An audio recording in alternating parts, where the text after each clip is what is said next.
আমার বিজেপি দল আর আমার বিজেপি দল আর আমার বিজেপি দল আর एक्सएनडिपिफोरनि केसखौ सुस्रांनो थाखाय उकिलफोरनो लाख लाख थाखा प्रमद बर'आ गारनानै हर एक्सएनडिपिफोरनि केसआ अखा मोफ्लामनाय बायदि जोबस्रांनानै थांगोन। जोंनि इउपिपिएल दोलोआव ओरैबायदि दोलो जेराव खुनु बेवहाय माने थाखा फैसाजों माबानाय बेफोर गैया आरो আমার বিজেপি দল আর আনান আমার বিজেপি দল আর আনান আমার বিজেপি দল আর আনান आयानो इउपिपिएलनि मानसि दिनै सोर साबसेया बिनि न'आव थांनानै अनसुंथाइ मोनदों दे खोन्थासै सोरबा जुदि मोनदोंब्ला জানিব পৰা মতে বড়োলেণ্ড ষ্টুডেণ্ট ইউনিয়নৰ কেন্দ্ৰীয় নেতাসকলে শেহতীয়াকৈ ইউপিপিএলত যোগদান কৰিছিল আৰু ইউপিপিএলে এই প্ৰতিজনকে 10 লাখকৈ টকা দিছিল বিলাবলৈ। ভিডিঅ'नि फुटिसाव नुबाय मालाबाबो गनायथाव नङा प्रमद बर'जों हाजार हाजार आबसुनि जायफोरा आन्दोलनाव बाहागो लानाय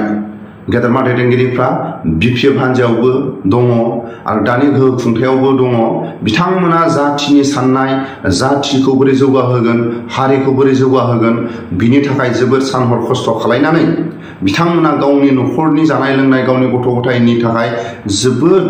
माखासे न'खरनि उसुबिदा बिथांमोनखौनो सिनाया जायफोर 15 बोसोर 20 बोसोर 30 बोसोर आबसुआव सोमावसारनानै बिटिआर एकर्ड जानाय लोगो लोगो प्रमद बर'आ गावनि आगदा आखि दानि गोहो खुंथाय इउपिपिएल सरकारजों गावजों एखे लोगो लाफादों बिथांमोनखौ प्रमद बर'आ सिनाया नामा? 19 এপ্রিল 2024 যে ফার্স্ট ফেজৰ নিৰ্বাচন আছিল ইয়াত আপোনাৰ লখিমপুৰ ডিব্ৰুগড় যোৰহাট কাজিৰঙা আৰু শোণিতপুৰ এই পাঁচটা যে লোকসভা যে সিট আছে তাত আমি এনডিএ পাৰ্টিক পূৰ্ণ সমৰ্থন দি পেলাই কাম কৰিছো আৰু ৰাইজে সঁহাৰি জনাই পেলাই সমৰ্থন দিছে। मैया दाखालिसो बड'लेण्ड स्टुडेन्ट इउनियननि जाय सानैसो बिथांमोना प्रमद बर'जों बाहागो लानाय लोगो लोगो लाख लाख थाखाया बिथांमोननि आखायाव बोरै प्रमद बर' खोनासं प्रमद बर'नि आगदा आखि खोनासं जाथिखौ अननाय दंबा हारिखौ अननाय दंबा जायफोर आबसुनि खस्थ' खालायनाय बिथांमोननि आखायाव लाख लाख थाखा राननानै हो। मानसिखौ बिसोरो सिनायो गेदेर गोलाव होननानै बा सोरखौबा होननानै नै थाखानि सायाव नुगासिनो दङ बिसोरखौ बाय बिसोरो खामानि मावगासिनो दङ नाय नै बिसोरो नै नाय प्रमद बर' खोनासं जाथिखौ अननाय दंबा हारिखौ अननाय दंबा एक्सएनडिपिफोरखौ अननाय दंबा एक्सएनडिपिफोरखौ जुदि उदां खालायनो गोसो दंबा सोरबा मैया दाखालिसो बाहागो लानाय बिथांमोननि आखायाव लाख लाख थाखा हरनो हायोबा एक्सएनडिपिफोरनि थाखाय एक्सएनडिपिफोरनि उकिलनि जायफोर केस नांबाय थानाय बिथांमोननि आखायाव लाख लाख थाखा हरोबा एक्सएनडिपिनि केसआ अखा मोफ्लामनाय बायदि जोबगोन। 1 कोटी 2 कोटी 3 कोटी सोरनोबा जुदि गारना होनो हायोबा एक्सएनडिपिफोरनि उकिलनो साहा लोंनोबो मानो हरनो हाया गारि गुरायाव थाव सोनोबो मानो हरनो हाया बिथांमोननो जुदि जाय उकिला नांसोमबाय थादों बिथांमोननो जुदि थाइसे थाखा हराबा एक्सएनडिपिनि केसआ बोरै जोबगोन लाख लाख थाखा गारना हो उकिलफोरनो एक्सएनडिपिनि केसआ अखा मोफ्लामनाय बायदि सुस्रांजागोन। सोरबा बर' बिमानि मेगनाव दासिमबो मेगनाव मोदै जाय मानसि दङ हनै खुन्थियाव सोनागासिनो दङ हनै बेग लानानै लावसाय नुदों बेखौ सिनाय एनडिपि एक्स दानि एक्स एनडिपि होननांसिगौ एक्स एनडिपिफ्रा बे हाग्रानिफ्राय जेब्लानाखि हाथियार लानानै बिसोरो लैहोर लैहोर ओंखारदों बिनि उनावसो बिटिआर एकर्ड जादों नायासो देरगासिनो दङ नाथाय सोरबा रायजोफ्रा थिं मान मोनसेखौनो दिनै बिसोरो होआखै जाय मानसिफ्रा देरगासिनो दङ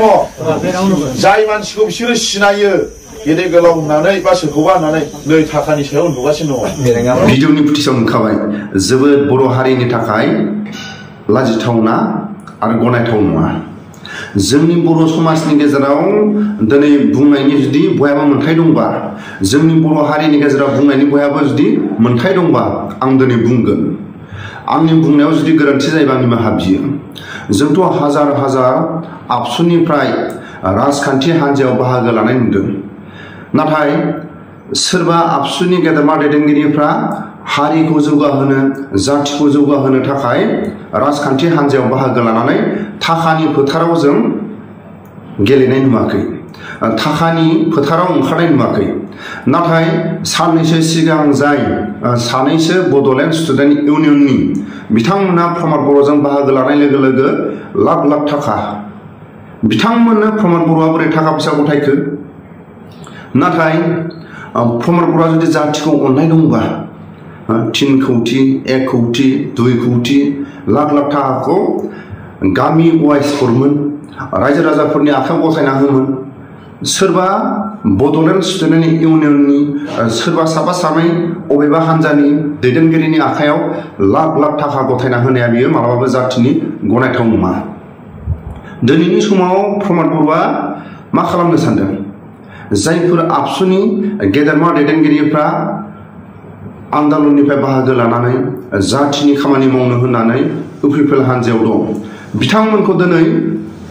आबसुनि सोमावसारनायाव बाहागो लानाय ना इउपिपिएल पार्टियाव बाहागो लानाय दिनैनि समाव प्रमद बर'आ सिनायबावा अब्ला दिनै गावनि पार्टिखौ बोरै गेरेमसा महराव दोननो बेबायदि आखल बा प्रमद बर'नि इउपिपिएल पार्टिया थेर बेथेर जानो सम नाङा मानो होनोबा बांसिनै जाथिनि लिडारफोर दं इउपिपिएलआव आबसुनि दैदेनगिरिफ्रानो बांसिन दं आरो जाथिखौ अनग्रा जाथिनि खैफोद आफोदखौ साननो हानाय बांसिन इउपिपिएल हान्जायावनो दं नाथाय बे हान्जायावनो जुदि थाखा फैसानि फोथाराव ओंखारनायखौ जों बांसिनै नुगासिनो दा बिनि थाखायनो बारा बुंनो सानासै बुङोब्लाथ' गोबां बाथ्रा दङ अलरेडि माखासे राजनितिया माबायदि जालांदों बेखौ अलरेडि लैहोर लैहोर फंबाया बुंखाबाय आरो आं माखासे ससियेलनि खामानिखौ बुंबाय जोङो माबोरै आवगायब्ला जों माबोरै अबेसिम सहैगोन जोङो बेखौबो आं बुंबाय आरो जाय मानसिफ्रा दिनै बिथांमोना दिनै जयनिं जागोन जयनिं जाखांनायनि उनाव सोरबाया नोंसिनि गामियाव फैनानै गामियाव फैनानैहाय 50,000 1 लाख थाखा होफैनोबो हागौ खोथा बुंबाय आङो होफैयाब्ला होफैयादो होफैयोब्ला नोंसोरो गब जा नाथाय प्रमद बर'आ खोनासंगोन ना प्रमद बर'नि आगदा आखि खोनासंगोन ना जेब्ला हाग्रामा महिलारिया थाखा फैसा सरकारनि थाखा फैसाफोरखौ बाहायदों मायाव बाहायदों दिनैनि समाव बयहाबो जुदि बुंनायनि मोन्थाय दंबा बिटिआरनि मानगोनां चिफ दुलाराय बर' फरायसा आफादनि गोलाव समनि आफादगिरि बिटिआर सान्थि सुक्ति खालामनायनि गुबै दैदेनगिरि आरो दिनै नोंथांमोननि ओनसोलखौ जौगानांगौ गामि सोनांगौ हा होनांगौ बिनि जि सरकाराव थानानै केप्टेनशिपनि रल लाग्रा मानगोनां प्रमद बर' बिथाङा जोंजों दंफैयो बयबो बिथांनो आखाइ खबनानै हरनांगौ आमार মাজত বিশ্বনাথ এই সমষ্টিৰ সন্মানীয় বিধায়ক আৰু সকলোৰে পৰিচিত মৰমৰ প্ৰমোদ বৰঠাকুৰ ডাঙৰীয়া আমাৰ বিজেপি দল আৰু আন নেতৃবৃন্দ শোণিতপুৰ বিশ্বনাথ জিলা लोगोसे प्रमोद बर'नि सोरबा आगदा आखि बा प्रमोद बर'आ खोनासंगोन ना हाग्रामा महिलारिखौ कौटि कौटि थाखा जादों होननानै बुंदों नाथाय प्रमोद बर'आ सोंनानै लाग्रो हाग्रामा महिलारि सारा अबे जायगायाव थाखा फैसाखौ गारदों प्रमोद बर'आ बुंदों कौटि कौटि थाखा हाग्रामा महिलारिया जादों नाथाय हाग्रामा महिलारिखौ जादों होननायनि सिगां प्रमोद बर'आ रायजो राजाफोरनि खाथियाव थांनानै सोङो बैसागु बोथोराव क्रिसमास समाव गुबुन गुबुन धर्मनि माखासे बिथांमोननि खाथियाव थांनानै सोङो जायफोर बैसागु फालिग्रा बिथांमोना बैसागु गावनि गामियाव रंजानो थाखाय हाग्रामा महिलारि सारनि खाथियाव थांनानै थाखा फैसा लाना फैयोमोन बेबायदि समाव हाग्रामा महिलारि सारा जायफोर बैसागु फालिग्रा बिथांमोननो लाख लाख थाखा हरोमोन सोरबा दुखिया रायजो राजाफोरनो हरोमोन सोरबा क्रिसमास फालिग्रा गुबुन गुबुन धर्मनि मानसिफोरनो हाग्रामा महिलारि सारा बोसोरसेयाव खेबसे राननानै हरोमोन आरो जायफोर केस गोनां सोरबा बेमार सेमार जानानै थानाय लाख लाख थाखा ट्रिटमेन्ट लानो थाखाय हरनाय मानसिफोर दं बिटिआर एख' जादों बे बिटिआर एख' खालामजानाय जाय मानसि जाथिनि थाखाय हारिनि थाखाय संग्राम खालामबोनाय दिनै रन्जन दैमारि सारा दिनै जेल सिङाव दङ बेसेबां दुखुनांथाव बाथ्रा आदैमोन नोंस्रा साफ्रोमबो फिसा दङ सोरबा हाफ्रा दिनै फंबायफोर दङ दिनै नोंसिनि न'खरनि मानसिया सोरबा सासे मानसिया जुदि जेलाव जुदि 10 बोसोर थाहैनांगौ जायोमोनब्ला नोंसिनि गोसोआव दिनै गाबनाय मोनगोन ना मोनामोन दे आंनि बुंसाय नोंसोर निस्सय दिनै दुखु मोनगौमोन सोरबा बर' बिमानि मेगनाव दासिमबो मेगनाव मोदै जाय मानसि दङ हनै खुन्थियाव सोनागासिनो दङ हनै बेग लानानै रावसाय प्रमद बर' सारा न' थांनानै सोङै जेब्ला हाग्रामा महिलारि सारा केस गोनां मानसिफोरनो थारिख मारिनो केस सालायनो थाखाय लाख लाख थाखा हरदोंमोन आरो माखासे बेमार सेमार जानानै थानाय सोरबा बिलटिनि समाव सारनायाव रायजो राजाफ्राबो बेमार जानानै थानाय सोरबा बिलटिनि सोरबा बेमार जानानै थानाय सोरबा साफा सानै एनडिपिनि बेमार जानानै थानाय बिथांमोननोबो हाग्रामा महिलारि सारा हेफाजाब मदद हरदों दिनैनि समाव जों नुदों रायजो राजाफोरनो प्रमद बर'आ सोर साबेसेनो हरदों नाथाय दिनै प्रमद बर'नि लेखा गोरों सरकाराव जाय लेखा गोरों जाय दैदेनगिरि बिथांमोननि आखायावल' थाखा फैसाया गुदलाब रायजो राजाफोरनि थाखाय नङा दिनैनि समाव रायजो राजाफ्रा बयबो साननो हानाय बुजिनो हानाय सोरबा रायजो राजाफ्रा बैसागु बोथोराव ख्रिस्टमास फालिग्राफ्रा गुबुन धर्मनि फालिग्राफ्रा प्रमद बर'नि खाथियाव थांनानै सोरबा थाइसे थाखा मोनबोनाय रेकर्ड दं नामा गोबां रायजो राजाफ्रा खामला हाजिरा मुजिरा मावनो जाग्राफोर दङ दिनै बिसोरो साफ्रोमबो मानसियादि सोरबा प्रमद बर'नि हरनाय सोरबा हाग्रामा सारनि हरनाय सोरबा खाम्फा सारनि हरनाय स्किम मावनानै जाग्रा गैया दिनै जोंनि रायजो राजा आइ आफा बिदा फंबाय खामला हाजिरा मुजिरा मावनानै जाग्रा मानसिफ्रा बबे मोनसेखौ लुबैयो मालाबानि समाव सोरनिबा न'खराव बेमार जागोन मालाबानि समाव सोरनिबा फिसानि थाखाय एडमिसन खालामनो थाखाय